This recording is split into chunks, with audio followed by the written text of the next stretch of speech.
Hi everyone, welcome to SAMA, a program which invites an expert each week to discuss a topic from their area of expertise. This week we are delighted to have Dr. Stephen Hussey to tell us how to study evolution to gain better health. Specifically, we're going to talk about cardiovascular health. Heart disease is the leading cause of death all around the world. People who have diabetes have a higher chance of developing heart disease. How does heart disease develop? How can it affect our health? And what can we do to reduce the risk of getting heart disease? Everything you want to know will be explained to you within the next hour. Dr. Stephen Hussey, MSDC, is a chiropractor and functional medicine practitioner. He attained both his doctorate of chiropractic and master's in human nutrition and functional medicine from the University of Western States of Portland, Oregon. Dr. Stephen has done deep research on the root causes of cardiovascular disease and how we can prevent them. He helps people create better performing hearts. Stephen, welcome to SAMA. It's fantastic to have you with us. Fantastic to be here. Thanks for having me. So, how did you first get interested in heart health? Yeah. It was largely inspired from my own personal health journey. Yes. I had a lot of chronic conditions and ailments as a child, starting from, probably when I was 2 years old. Yes. And I had like asthma, and I had inflammatory bowel disease, and I had terrible allergies. And they used to break out in hives all over my body. Nobody could tell me why. And I ultimately ended up with the autoimmune disease type 1 diabetes. Gosh. Where my body attacked its own pancreas, and so it attacked the cells that make insulin, and so now I'm type 1 diabetic. And so, as my parents and I were going to doctors and everything, and relying on them to help me manage these conditions and these things, I came across the information that being diabetic, gave you a 2 to 4 increased risk of cardiovascular disease Right. as you got older. And I asked doctors why that is, and they said, well, it's because the higher blood sugars over time cause vascular damage. And so we start to see things like, your eyes will go bad, or your kidneys will go bad, or you'll, Right. you have bad circulation and that kind of stuff, may lead to amputations, those types of things. And so I thought, wow, I'm predisposed to this. I need to learn everything I can Yes. about cardiovascular disease, whether that's of the heart or of the vessels that bring blood to and from the heart. Right. So I'd learn how to protect them. And so that's kind of been my passion. And so through all my education, I've always, my ears always perked up whenever I heard anything about cardiovascular disease. And I just kind of done my own research and just, searched everywhere I could for what truly causes this condition, and then how do we best approach it. You've had a very unlucky childhood. So this would have been quite a few years before you decided to do formal medical studies. Yeah, definitely. I mean, this started when I was 2 years old, but it got to be at its worst probably when I was 9 or 10 years old. So yeah, it's been a while. So I guess when you did start, you'll be very, very focused. You have a clear target. That's right. Yeah. And it's not like I had a terrible childhood or anything. I mean, I had a pretty normal childhood. I wasn't like sick all the time. I wasn't out of school all the time, but there was days when I, had to miss school, and days when I just felt absolutely terrible. Yes. And the approach that I was given was, more medications and that kind of stuff. And, it was helping me manage the condition, but wasn't telling me why it was there, or really approaching the underlying cause of what was going on. And so that kind of stuff I had to figure out on my own. So yeah. Right. Now you just touched on drugs there. Now, drugs are basically designed to control conditions, aren't they? They don't really sort of go to the root cause, as you've just mentioned. Yeah, I'd say that, mask symptoms, not even really hide disease, but just mask symptoms. Yeah. That's great. So they can fester inside you, can continue to develop and grow. Exactly. Yeah. They're not really, getting to the underlying cause of what's going on. Like for me, it was just something was causing all this inflammation in my body to attack itself. So rather than address what was causing the inflammation, which was poor diet and toxin exposure and various other things, I was mainly given, inflammation suppressing medications. I was Yes. eventually put on prednisone at one point because Mm. they didn't know what else to do besides put me on a steroid to control that inflammation. And for anybody who's diabetic and ever been on prednisone knows that it's absolutely um, um, it's super hard to control blood sugars on a steroid like that. Yes. And so it was difficult for me. But yeah, that was their only approach. They had medications to offer me, and when those didn't work, they would just try other ones. And they had no. I was never told change your diet. I was never told manage your stress. I was never told, um, you know, be conscious of the toxins you're exposed to. It was always the medications, and which was, I had good intentioned doctors that were trying to do the best they could, but that's how they were trained. That's the only tool they had. And if you don't understand what creates health in a human, or why their health may break down, then you really can't help people to the best of your that you should be able to. Okay. So you mentioned diet, toxins, and medication. Why is diet Yeah. so important? I think that, if we look at all the things that humans can do to protect their health, I think that diet is the biggest lever. Um, and and because that's something you do, some people 3 times a day. I only do it 1 or 2 times a day, but for some people it's 3 times a day where you're either creating disease, or you're fighting disease, and so I think that it's the most important thing because it's what gives our body the information. It's what gives Okay. our genes information, Yes. because our genes are not set in stone. And so we have this set of genes, and we all have those genes that aren't going to change, Mm. but how they express themselves is going to be dependent on the environment that we put them in. So if we eat very poor foods or we eat very healthy foods, that's information for our body to tell it how to express the genes, how to express itself. We expose ourselves to a bunch of toxins, that's different information than living in this cleanest lifestyle we can live in. And so, um, since food is something that we do and everybody has to do every single day, then giving your body the best information possible for your genes to express themselves in the healthiest way, I think is the most important. And so that's why it's so important. And I think that, if we talk about things evolutionarily, if we look at the diet that humans evolved to eat over millions of years, the diet that literally, brought us from Australopithecus to modern day Homo sapiens, that like that's the diet we need to start mimicking. And that's unfortunately the diet that we've strayed from largely. And that's what's driving, I think, a large part of what's driving our chronic disease epidemic. Right. Now you developed your immune condition very young when you weren't in control of your diet, but that would have been presumably at a time when there weren't so many toxins around you. As a child, parents are very cautious about what foods they give their children. You wouldn't have been on the trash food that's available now, surely. So, Uh, to the contrary, I was definitely eating, the standard American diet. really, Very, very processed carbohydrates, very toxic food. yes, My parents didn't know any better.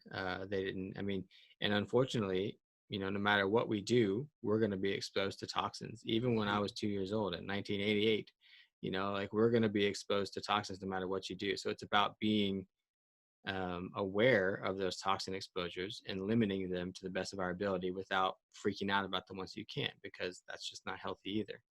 And so yeah, even the most well-intentioned and knowledgeable parent, is the child's still going to have some exposures. That's just the reality of the world we live in. right, That's why it's so important to limit the ones that we know about to the best of our ability. And my parents didn't know that. I was also fully vaccinated, which there's a slew of toxins that come with that. The food I was eating was toxic. I'm sure there's different aspects of the environment that I was in that was toxic. There's plastic, there's heavy metals, there's all kinds of things that can disrupt our physiology. And you combine all those things together, and that's not necessarily a recipe for disease, depending on how your genes react to them. right. So what does your diet look like now? What sort of foods do you eat? At this point, I'm 100% carnivore.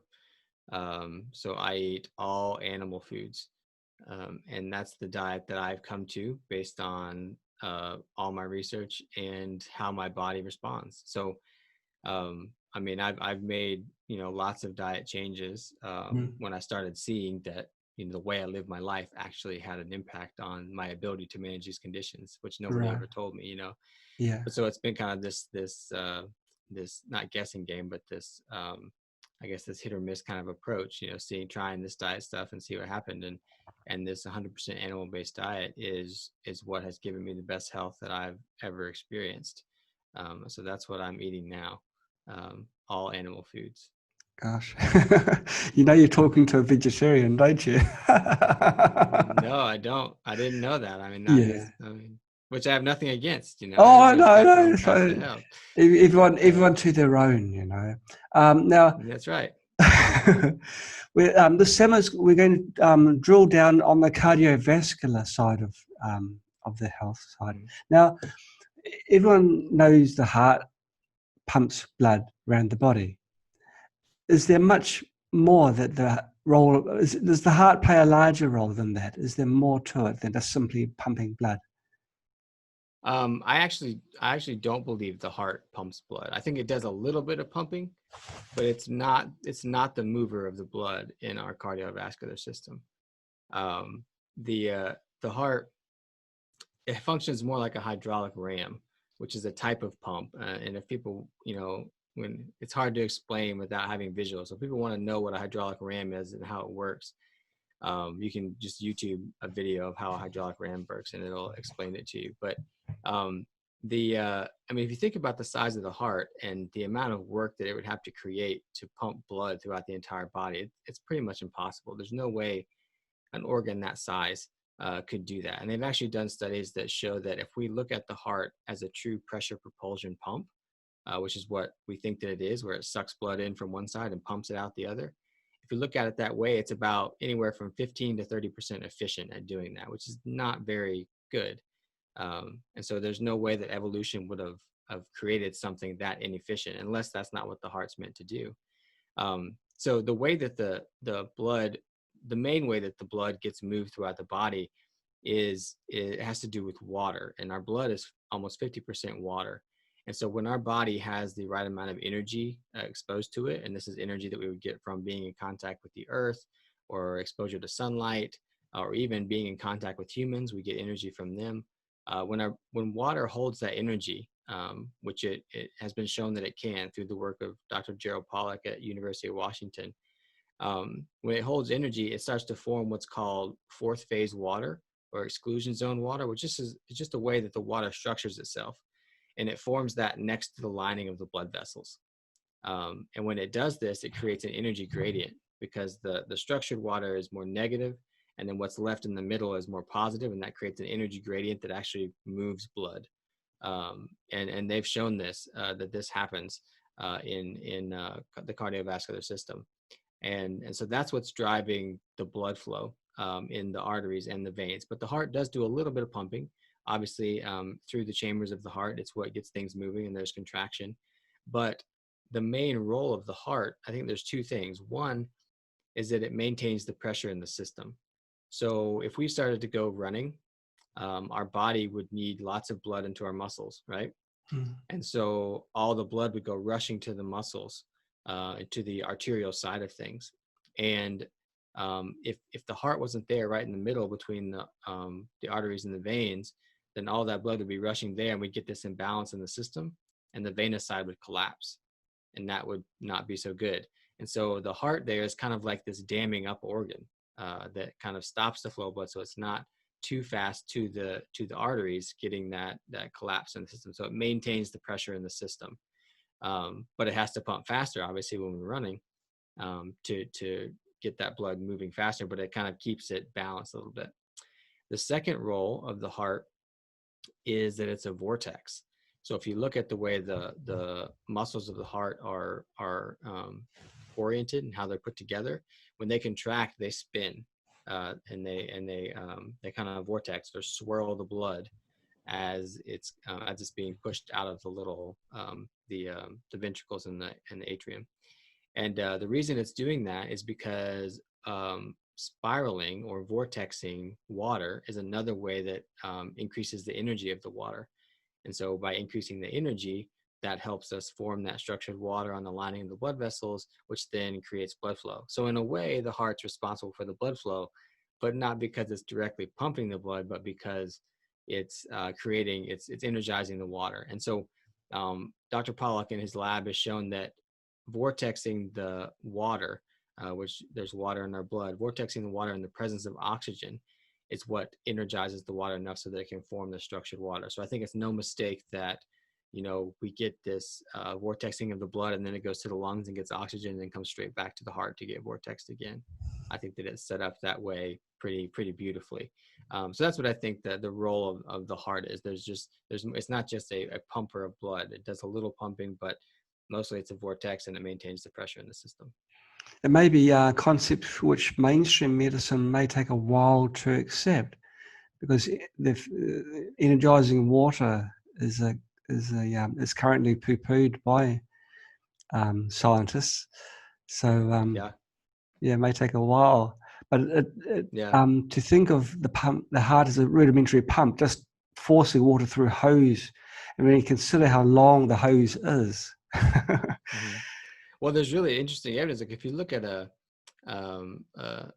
echocardiogram, and you see like the aorta sitting there, it's like this arch thing that the blood's coming out of the heart into the aorta. Like Yes. if I forcefully, like if I had a hose that was curled like that, and I turned the hose on and the water forcefully came out, it would straighten out, right? Mm. But what they actually see is that when the heart pumps, quote unquote, the blood, the aorta actually curls up, like there's a suction effect, like it's coming out, like being sucked out of the Yes. heart, which Interesting. is interesting, Mm. which would kind of refute the theory that there's this forceful pumping of blood out of the heart. It would when you think about it. Yeah, it's interesting. The lymphatic system, does that work in a similar manner? This is what Carmela Walker's asking. Yeah, I would say so. I mean, given that lymphatic fluid is also largely water, and Right. that the lining of the lymphatic vessels are a hydrophilic surface, which is what is needed for that water to form, that structured water to form, then Okay. yes, I'd say that, especially since the lymphatic system has no pump, it has no, quote That's right, unquote pump nothing at like all. the heart, Mm. so Mm. that's how it's moving. But you also have to ask yourself, how does water get from the roots of trees up to the leaves? You know, this is the same mechanism that's being created. Well, that's obvious. That's elves pushing it up, isn't Yeah, it? totally. Yeah. Right. So, what happens when things go wrong? What can go wrong? It sounds like a beautiful system. The heart's maintaining pressure. The blood vessels are actually allowing the blood to flow through them and return back to the heart. What can possibly go wrong? Well, um, I think that if, when we remove ourselves from the natural environment that we evolved in, we evolved to have that radiant energy of some sort, whether it's from the earth or the sun or each other or vortexing of some sort. Like we evolved to have that exposure to that radiant energy. And when we don't have that, because we remove ourselves from our natural environment, Mm. and we stay inside too much, or we live in a city where there's like no natural environment or anything like that, or we shut ourselves off from other people and there's no contact with others, then what can happen is that the heart can be forced to be more of a pump than it's designed to be, and it has to create more of that flow. And maybe it's not so much, it's not really making up for it. It's just that the water and the blood is not moving through things smoothly because we don't have that energy applied to the system, and so the heart is working very hard. And when that happens, we start to see an expansion of the muscles in the heart. Because I think it's having to work harder. I think it's having to burn more carbohydrates for fuel, which it doesn't like to do. Mm. The heart specifically doesn't like to do. And research, there's tons of research out there that shows that the preferred fuel source of a failing heart, someone with heart failure, is fatty acids and ketones. Okay. Um, and then and also it's just it since the waters and the blood's not moving through the system like it's supposed to, it starts to pool up in the heart, and that can expand it a little bit. And so that's what we see in heart failure. We see um, we see the heart go from this spiral like looking thing, kind of like shaped like a football, like an American football, to like a basketball or a soccer ball. It starts to look Right. the round, which is Mm, not the normal shape of the heart. mm. And so that's like the classic presentation or classic thing we see in dilated cardiomyopathy, or which is one aspect of heart failure. We also, in heart failure, we start to see edema or swelling. We see pooling of water in our feet or things like that. And again, that makes total sense when you think about it in this way, because if the blood is not able to move itself on its own by being energized enough, then it starts to pool in areas, as we start to get this like pitting edema kind of thing. And that's what we see with people with heart failure. So if the heart is having to be more of a pump, or having to where the water is not moving through the heart and the cardiovascular system like it's supposed to, we start to see issues, because this hydraulic system is just this hemodynamic system is just not functioning like it was Right. designed. Right. Right. And so when the heart swells up, it doesn't pump so efficiently, right? Or pump, okay? It doesn't provide Yeah. enough pressure for the blood to then flow through your vessels. I guess some cells in your body will become damaged because they don't have the oxygen that they require. But Yeah. can you, so what is a heart attack? What people term a heart attack? Yeah. So I mean, what's usually thought of what is a heart attack is there's some type of blockage that happens, that in a coronary artery, in an artery that supplies the muscles of the heart. And so that could be a slow progression of atherosclerosis that builds up in the artery that eventually blocks it too much. Um, or it could be that there's so much inflammation that like a rupture happens and a clot forms, and that clot flows down to a smaller artery and it blocks off a certain area, and that deprives the heart muscle of oxygen, and therefore we get damage, or we get dying tissue there. But I've come across some research that suggests that that's not really the case. I mean, definitely that can happen, like Yes. a clot forming, inflammation happening, that a clot can form. Yes. But there's a large percentage of heart attacks that happen without clots. And this is seen clinically. I've spoken to many cardiologists about this, and they'll usually say like, oh, well, the clot dissolved before we got in there to see it. But there was a pathologist in Italy named Giorgio Beraldi, who spent his life studying heart attacks in the coronary arteries and vessels. And he did autopsies on, probably thousands of people throughout his career. And he looked at their hearts, and he looked at people who didn't have heart attacks, looked at people who had heart attacks, and died from the heart attack, people who just died of accidents, and he wanted to look at their heart. And he found that in some people who had no medical history of heart disease, and no complaints at all, who died of just an accident, he did autopsies on their heart, and they had like severe blockages of their arteries, yet they had no clinical symptoms. And then he also found people who died of heart attacks, who some of them, a small percentage of them, did have a clot that was significant and in the same area as the heart attack, but lots of them had no clot whatsoever. Lots of them had, or some of them had, a clot in an area that was totally different from when the heart attack happened. Some of them had a clot that was present and sort of in the area where the heart attack happened, but it was too old, like it had been there forever, and this heart attack just happened to this person. So there was these things that just weren't adding up. And so then he also did these studies where he found that um, he did this, what they call the plastic cast studies, where he took these autopsied hearts and he pumped them full of a neoprene or a latex material, and he filled them up full of that, and then he waited for that material to harden, and then he dissolved away the rest of the tissue with hydrochloric acid, and he was left with this perfect cast of the arterial system of the heart. Right. And what he found was, and I've seen this kind of stuff like at the Body World exhibits that they have around, they do this with different organs and different animals and things. But what he found that anywhere that there was a 70% or more blockage of an artery, that the heart had built a collateral system of arteries around it.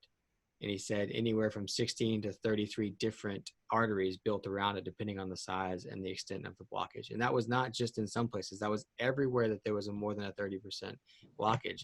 The body had bypassed it itself Good already. gracious. I know. Yeah. And so, and most cardiologists will acknowledge the presence of these collateral arteries, or just collateral arteries in general, like that are not main arteries. But I don't think they really acknowledge the fact that Beraldi's work, that they were bypassing these. And so I've had cardiologists tell me that, yeah, but it takes forever for those collaterals to form. And so there's no way that if a blockage formed that they could form itself in time. And that could be the case if there was a rupture that forms a plaque and that kind of thing. But if it's this Yeah. atherosclerosis buildup, I have studies that show that these collateral arteries can form within. I have one that shows they can form within 7 days, and one that shows they can form within 4. So all that to say that this whole theory of these blockages driving this heart attack mechanism may happen sometimes, but it definitely doesn't explain all the heart attacks that we see. So, Yes. go ahead. No, you go. This is the story. I don't want to interrupt. Yeah. So that was a big lead into what I think does drive these heart attacks where we don't see a blockage. And to me, it's happening because of 3 things. One, it's happening well, these three imbalances happen that when they come together and the stars kind of align, we get a heart attack. And they are that we're not very well fat adapted, meaning we're not adapted to burning ketone. We're not metabolically flexible. You don't have to be burning ketones all the time, but at least be metabolically flexible, which the majority of people are not, because they're too reliant on carbohydrates. The second one is oxidative stress. So when your body has too many toxins or it burns too many carbohydrates for fuel, we end up with this state of what's called oxidative stress, where these molecules can cause damage in our body. And the problem with that is that depletes nitric oxide in our system. So remember that. And then the third one is an imbalance in our autonomic nervous system. And our autonomic nervous system is just the system that our body has that's interpreting our environment and determining whether we're in a safe or threatening environment, and giving your body the correct signals it needs to have the appropriate response. We need to run away and get away from this threat, or are we okay? We can relax, we can have a meal, we can sleep, whatever. And so we have this imbalance in the autonomic nervous system. We kind of get stuck in that stress response because we have all these unnatural stressors of our modern world, what I would call unnatural stressors compared to our evolved physiology. And so those 3 things, if we get those imbalances, which are very common in the modern world, they can set things up to where we get this heart attack. And this is kind of the series of events that happens. So we have somebody who's not well fat adapted, and they have high levels of oxidative stress, and that's depleting nitric oxide. And then we have this imbalanced stress response where they're in this fight or flight state. They're in a stress state all the time. And this is very interesting because there are studies that show that heart attacks are more common on stressful days of the year. They're more common. They're actually most common on Christmas Eve, which is sad, but also Mondays and major sporting events or summer holiday, like these times, I guess, tend to stress people out. And so when we get this stressful event that happens, we're already imbalanced in our stress response, and then we get this major stressful event. It could be loss of a loved one or just major stress at work. And what that does is normally what should happen is that our stress response signal, whether it's non-stress or a stress state, should get communicated to the heart and other organs, but to the heart. And if we get that stress response, we get a surge in what's called sympathetic signaling to the heart. And normally we should also get a lesser surge of parasympathetic activity, which is the non-stress state, and that keeps it balanced. And that's how it's supposed to happen. However, for that parasympathetic signal to get transpired to the heart cells, it needs nitric oxide to do that.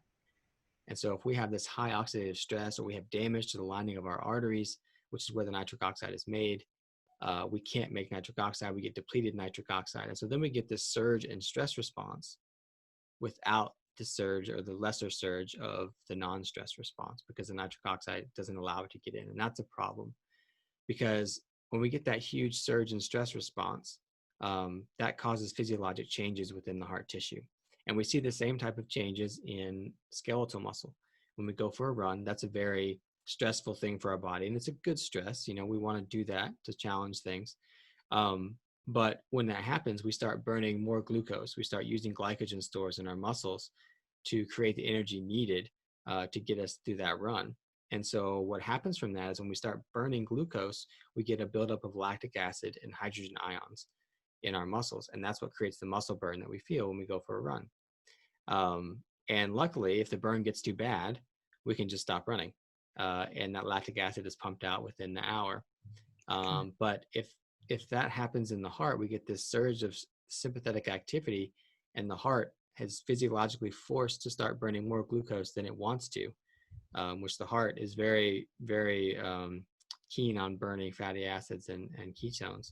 But if it burns more glucose, we get the buildup of lactic acid in the heart. And that's the characteristic angina that we feel. We feel this burning pain in the heart. And, we can stop running, but for our skeletal muscles, but the heart can't stop, contracting. And so what happens is we get this continual buildup of lactic acid, and that does two things. One, it interferes with the calcium absorption into the cardiac cells.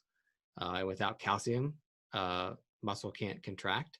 So we get a decreased contractility there.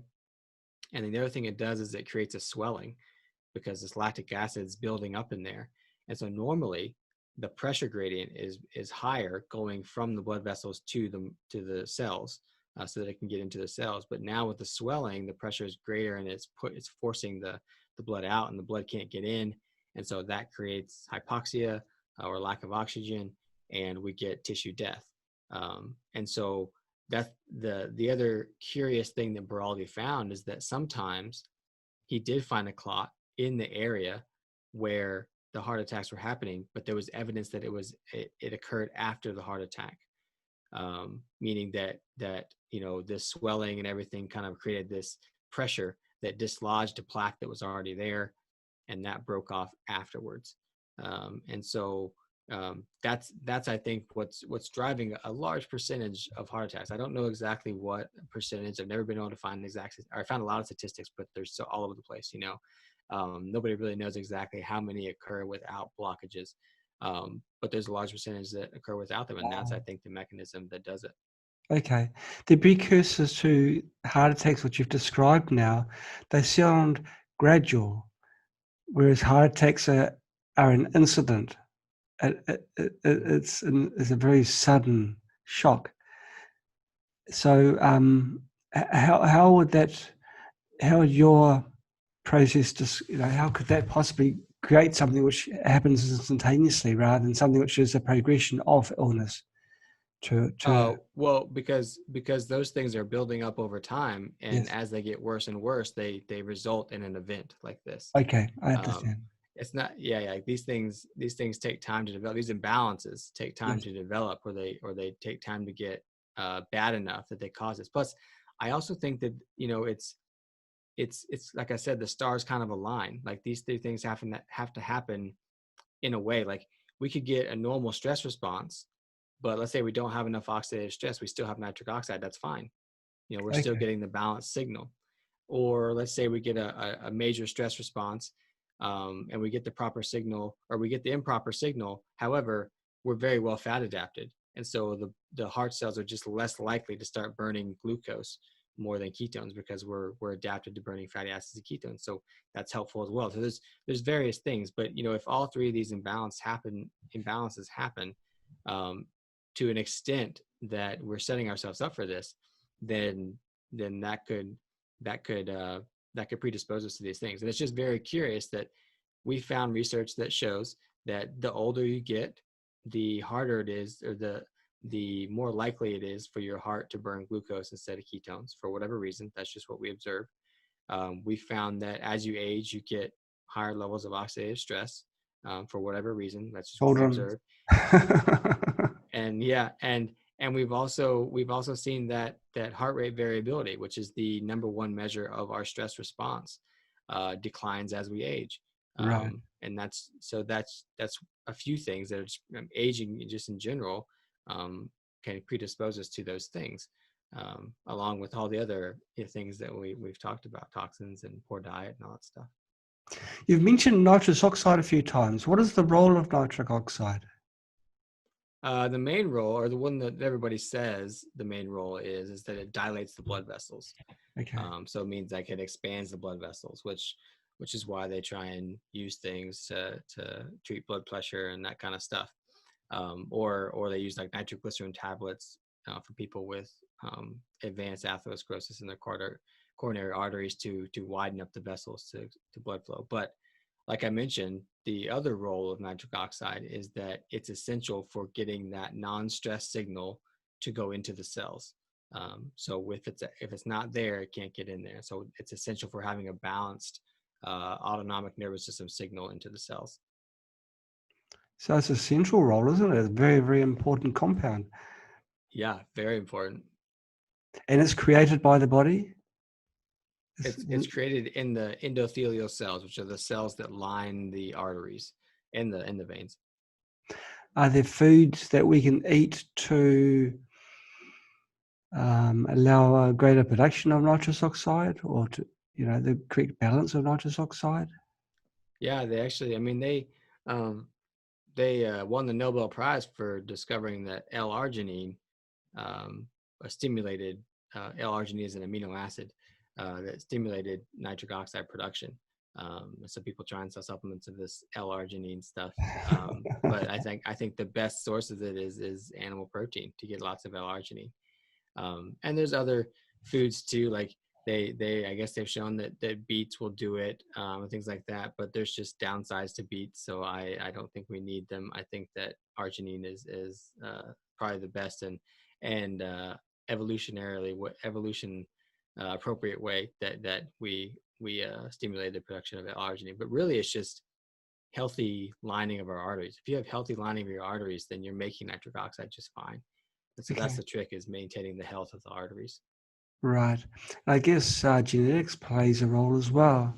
Choosing your parents carefully to make sure you aren't susceptible to having heart conditions. Yeah, I mean, genetics plays somewhat of a role, but there's a very new science of epigenetics, meaning Yes. that you are born with the genes that you have and you cannot change that. However, you can influence the way those genes are expressed. Right. So I tell people that it's kind of like poker. You know, you're dealt your set of cards, and there's nothing you can do about that set of cards as far as what those cards are. But you could be dealt, nothing, no pairs, no anything like that, and you could still win the hand if you play your cards right, if you play the hand correctly, if you bluff, right? Now, if you've got a terrible hand, you have to work harder to win that hand. You have to be really good at bluffing, right? So people with a bad set of genes have to work really hard, Right. but they can achieve higher levels of health. They can influence their genes. Where Yeah. someone who's got a royal straight flush, they can probably smoke and drink and play the hand terribly and still win, and still come out with good health. And that's just the diversity of the genes that we've created in our modern world. But that's how I think about epigenetics, is that kind of poker equation where just because you're dealt a certain set of hands doesn't mean you're going to lose the hand, or a certain set of cards. You're not going to lose the hand. It just depends on how well you play the hand, and depending on how good the hand is you're dealt will depend, or will tell you how hard you have to work. So some people, like I said, like me, I was dealt, I'd say a poor hand. And I've had to work hard to get rid of all those ailments that I had. And I have, aside from type 1 diabetes, but I just had to work harder than, those people that smoke and drink and don't pay attention to diet and live to their 100. We all know those people. We hate them, don't we? Yeah, right. They're annoying, but they've got that royal straight flush. So Right. I'm still struggling with the link between heart disease and diabetes. Now, diabetes, in your case, was an autoimmune condition where your own body was attacking the pancreas cells. But where does the heart come in there? So that's because no matter what I do, no matter how hard I work, and I work very hard, and I have, very well controlled type 1 diabetes, but Yes. no matter how hard I work, my blood sugars will be higher than the average person's. Okay. I'll never have the control that an average person has. I understand. And so with higher blood sugars, what that does is higher glucose in the blood will what's called glycosylate things. So it'll glycosylate the red blood cells. It'll Okay. cause damage to it, basically. Yes. Yes. It basically causes what's called advanced glycation end products, which means molecules damaged by too much sugar. And those things act as free radicals in the body. And free Okay. radicals are I tell people that they're like the Looney Tunes Tasmanian devil. They're running around wreaking havoc. You know, Yeah. that's what they do. And Mm. so the more of those we have, the more damage we're going to cause. And since things get transported in blood, then blood vessels usually take the brunt of that damage. Okay. And so that's where cardiovascular disease comes Understand. in when we have higher blood sugars over time. So yeah. I understand. Thank you for putting it in simple terms. Now, Yeah. I'm loath to ask this question because, as you know, I'm a vegetarian, and Hmm. why is eating meat so good? Is it good for just you, for your body type, or do you consider a carnivorous diet beneficial for most people?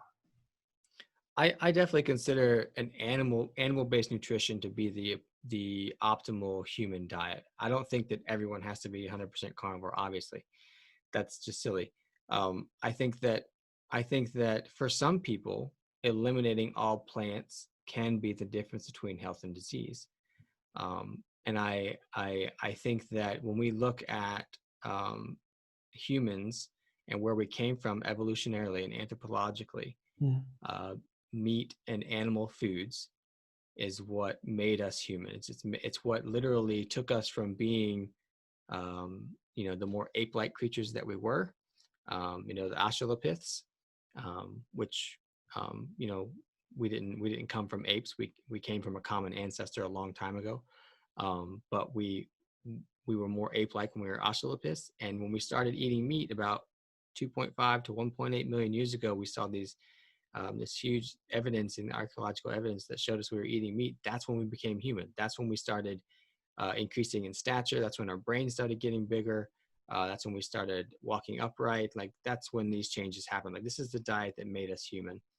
And there's studies that show that when you look at the stable isotopes of nitrogen in the bones of the early modern humans and the Neanderthals, that they showed that we were eating, that those people were eating a diet that was almost more carnivorous than known carnivores of the time, um, like other saber-toothed tigers and things like that. Yeah. So that's the diet that literally made us human. And so, to in my thinking, to blame an ancient food like that on a modern disease, something that's only happened in the last, at most 200 years, and really the only last 50 years in the epidemic we've seen, it makes no sense to be blaming saturated fat and meat for heart disease when we've been doing that for literally millions of years. And heart disease, in the epidemic that we know it, has only been around for 50 to 70 years.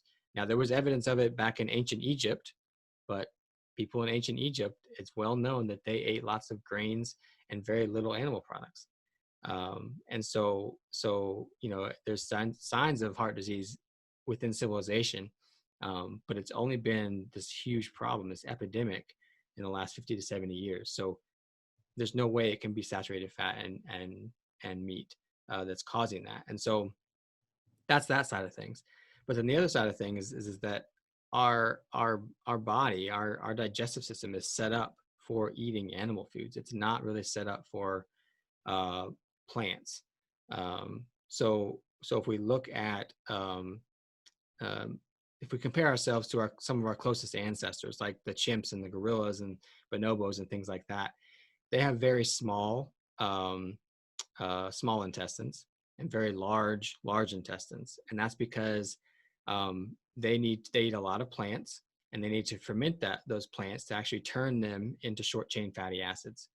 So, and this is what a cow does too. It does this with grass. And so in a way, these animals are eating a high fat diet, but they're just very good at fermenting those foods and creating fat from them. Whereas we don't have that. We have a very long, small intestine, which is where we absorb foods. And we have a very small large intestine.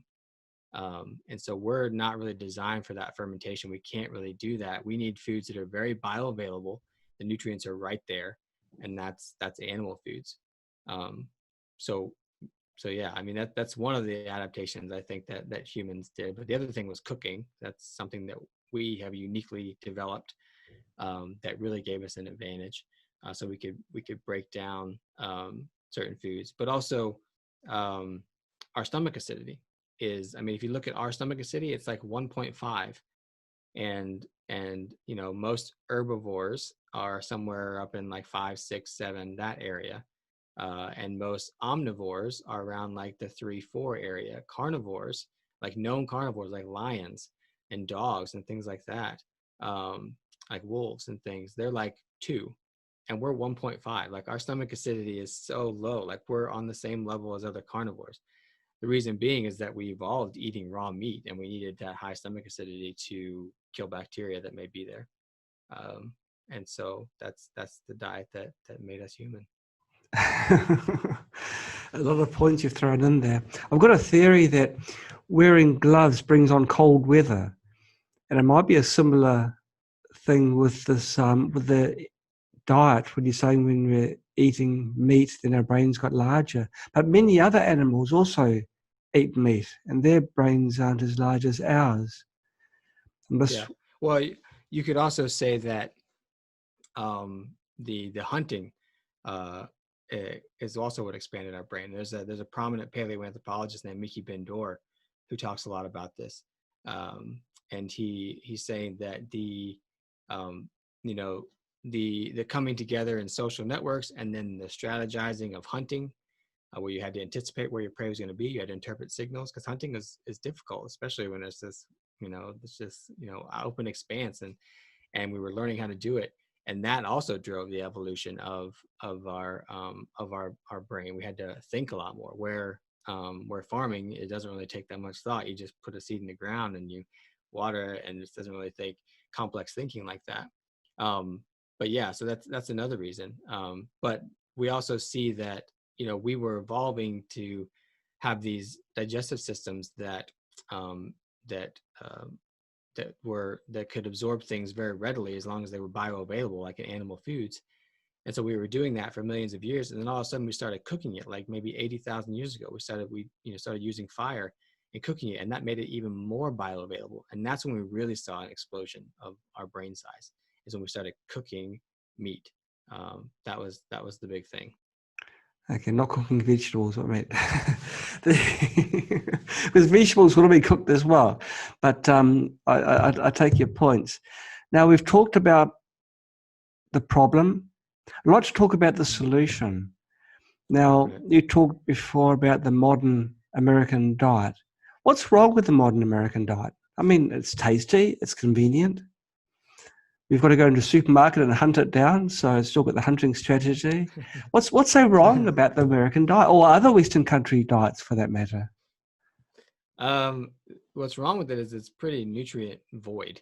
Okay. It really has no um, of the nutrients none of the nutrients that we need.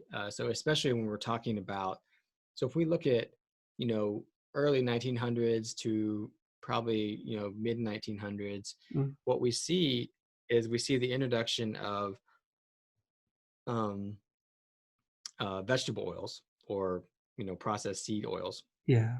And I think that was one of the big drivers of heart disease. That's when we started seeing heart disease, Right. is when that happened.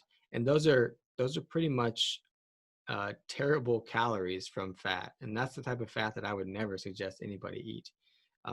Again, a plant source of fat, not a good Yes. idea, Yes. um, because they're easily oxidized and they have no nutrients. They're just an empty calorie. Okay. And so that's the same thing when we get processed flour or processed sugar. Right.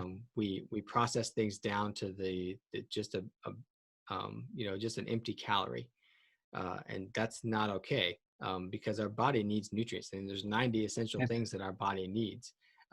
There's essential um, vitamins, essential minerals, essential fatty acids, essential amino acids. No such thing as Mm. an essential carbohydrate, though. So I don't think we need those. I think they can be advantageous at times, but we don't need them. Okay. For physiology.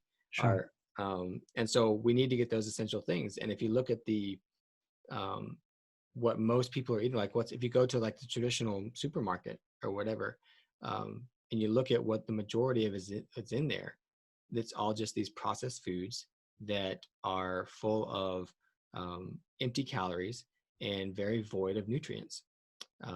And that's the problem. That's the major problem. I mean, I could get nitpicky about different types of plants and different types of animal foods that are problematic, like processed meats are a bad idea, and um, and various plants have different toxins that are made by the plant that are problematic.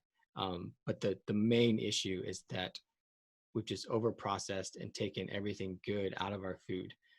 And so if the body doesn't have what it needs to maintain its health, then I wouldn't expect it to be healthy. Like, when people get sick, we get these diseases. These are not um, these are not the problem.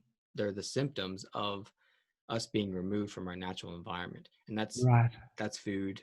Yes. That's not being in our natural world. That's being exposed to too many toxins. That's unnatural stresses, and so Right. I mean, I consider all that the standard American diet, all those things, not just food. Okay. That's the standard American way of life. Okay. Can you describe for us either the meal you've just had or the meal you're about to have? What is a typical dinner For me, for I mean, you? I can tell you what I had today. Like today, I just had one meal, and I had 3 eggs. I had a small, like 4 or 5 ounce steak, and then I had bone broth, which I make sure I have like good marrow bones in there, so there's plenty of good marrow for the Yes. fat.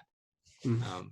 That's what I had today. But at other times I'll have sometimes I'll have bacon, sometimes I'll have sardines, sometimes I'll have what else do I do? I mean, sometimes I'll not just have the steak. I'll switch it up and have like some chicken or pork or something like that. But I usually stick to red meat.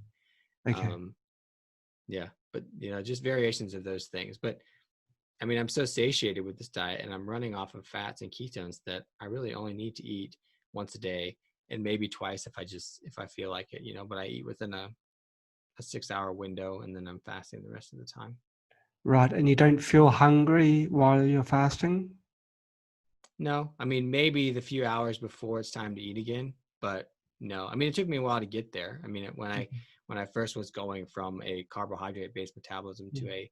a fat or ketone based metabolism, like it took me a while to get there. But yeah, like it's pretty amazing how food doesn't run my day anymore. I get everything I need, and I'm getting it in the most bioavailable form, which is an Okay. animal food. I can absorb it very, very well.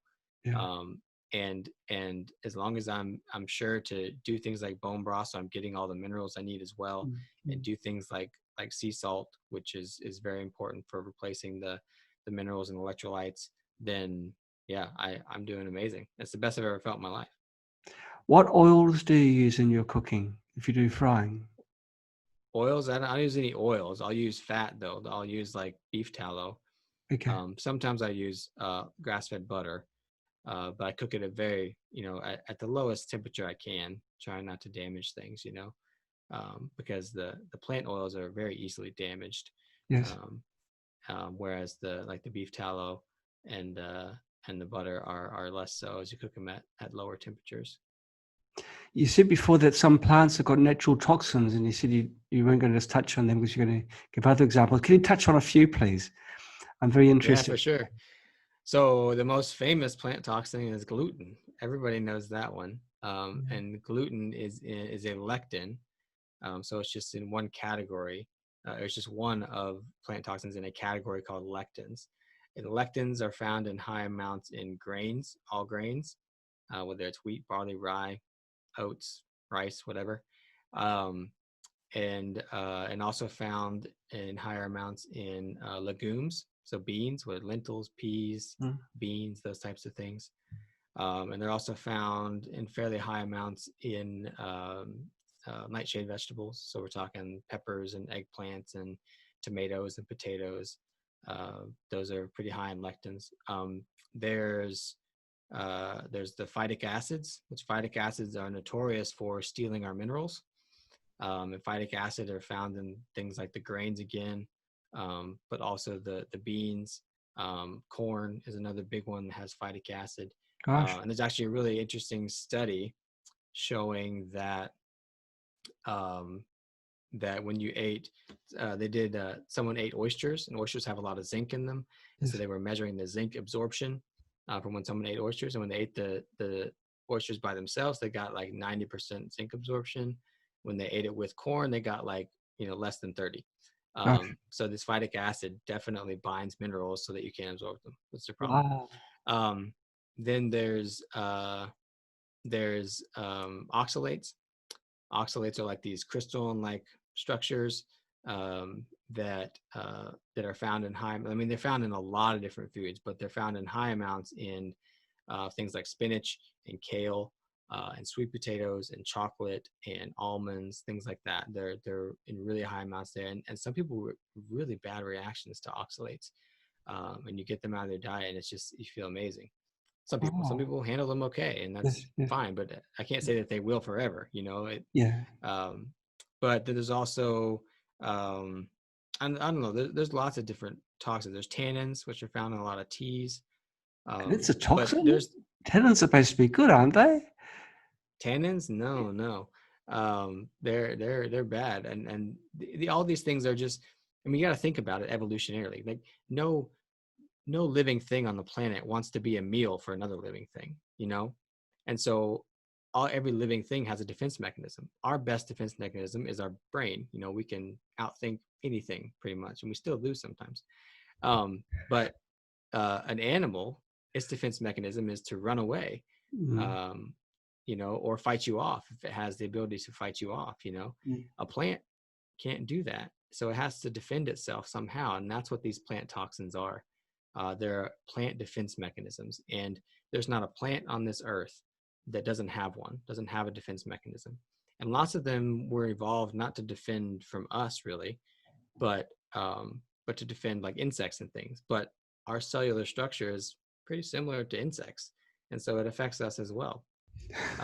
It's not exactly the same, but it's biosimilar, Right. and it affects us as well. And so we just have to think about those things. And so it's interesting to me that you know humans have developed things or developed techniques they can use to make plants more tolerable to us. Like we sprout things that are inedible unless we sprout them, or we soak beans because they're inedible until after we do that. We can't, or we cook them for a long time, or what do? We ferment things, and that can decrease the amount of toxins. That's what these techniques are. They're decreasing the amount of plant toxins there so that we can tolerate them, but they don't eliminate plant toxins completely. They just make this so that we can tolerate them. And so I think that humans have this very unique um, and very advantageous ability to eat plants and burn carbohydrates if we need to, and that gave us a survival advantage. That's what helped us survive and grow in big Mm. numbers. Mm. Because I think that we killed off our food supply, which is the megafauna that used to be around when we were evolving to be human, and we were so successful at hunting them that we killed them off, and then we were forced to evolved to do this other thing, which was to rely on these plants. And that's when agriculture started. Um, and so when I look back at that and think today, well, I don't, I have access to whatever food I want. Why don't I eat a food that most of my genes are more evolved to handle? Yes, I can handle some plant foods and some carbohydrate foods, which all carbohydrates come from plants. Um, but that doesn't mean I should rely on them completely, because I think there are downsides to having a carbohydrate-based metabolism and exposing ourselves to plant toxins. And I think there's lots of downsides, and a lot of it just hasn't been researched yet. Wow. Was as an angle I hadn't really thought about. Now, plants provide a package of food for both us and the animals. It's called fruit. I guess fruit wouldn't have toxins that you're suggesting. No, fruit does. I mean, glucose I would consider, or fructose, but I would consider a toxin. Fructose is terribly harmful to our liver. I think that high fructose corn syrup, and the amounts that we get that Oh. fructose in Mm. are terrible for us. And so that's not to say that's how much you're getting from a fruit, but we've bred fruit to be sweeter and have higher amounts of fructose. And like this is not the fruit that we would have been eating, a million years ago. This is way different, way higher levels of sugar, and we have access to it year round, which is not evolutionarily appropriate. Like we would have had fruit once a year. And so that's how we evolved. We evolved to have some sugar one time a year, and we would store that sugar, because the only time you store fat is when you spike insulin, and the only thing that will spike insulin is sugar. And so you store that extra glucose as fat so that you have it for the winter when it's not around, or maybe you weren't successful hunting that week, and so you had a little extra to keep you going. That's just how our physiology evolved. But now we just eat fruit all year round in these unnatural amounts, and it's much bigger and sweeter. So I would consider fruit a toxin. But there's actually a paper by Bruce Ames. It's called Plant Pesticides 99.9% Natural, meaning made by the plant itself, not that we've sprayed on it. Right. And he lists a lot of the compounds in specific fruits that are known to be toxic. Gosh. Okay, well, it's getting close to the end of the summer. I'd like to leave on a positive note. We've just talked about toxins in plants and other things which aren't quite so good for us. Can you put a positive spin on things? Like, is there hope? Is the current medical establishment, are they accepting new ideas? These ideas of yours, I guess, would be met with a wall of resistance. But are they softening up? And I'm trying to struggle to find something really positive to sort of end things on. Yeah, of course. Yeah, I think that the future is extremely positive, because I think that for a long time there's been this reliance on doctors and healers of any sort, Yes. For health information. And I think that, with the invention of the internet, you can say bad things about it or you can say good things about it, but that has allowed for the mass spread of information. And I think that there is a very big waking up happening about health, and the more information that we can spread, which is what I'm trying to do, is just spread information. Am I right? Am I wrong? It doesn't matter. I'm just spreading information, and people have to do their own health experiments. And that's what I think, that it's empowering to people to know that they can take back control of their health. It may take some trial and error, but you're really not going to go wrong with trying to improve your diet, with Right. decreasing your toxin exposure, with getting back into nature, with having loving relationships and community, and these types of things. Like, these are the things that humans need to create health. And it's just amazing that people don't have to rely on anybody to do that. They have complete control over whether or not they do that. And that's what I want. That's the message I want to spread, is that you can create your own, you can take it back into your own hands. You just have to find the right guidance, find what works for you, and just run with it. Fantastic. Do you have a website, Stephen, or any resource available for viewers who are watching this video and think, well, I want to learn more? Yeah, definitely. My website is resourceyourhealth.com. And that's where I run my health coaching through, and where I do my blog, which I mainly blog about the heart. And then I'm also on social media. People can find me on social media, on Instagram and Twitter and Facebook. And that's just Dr. Stephen Hussey, Dr. Stephen Hussey. They can find me there. Fantastic. Well, thank you so much for coming onto our show. It's been fantastic talking with you. You've turned a few things on their head, a few ideas I had, which I thought were set in stone. You've now put them to question. And so yeah, it's great to be here. Thanks so much for having me. I love doing these things. Yeah, no, thanks once again. Okay, and thank you viewers for watching. Okay, thank you. Bye-bye. Bye-bye.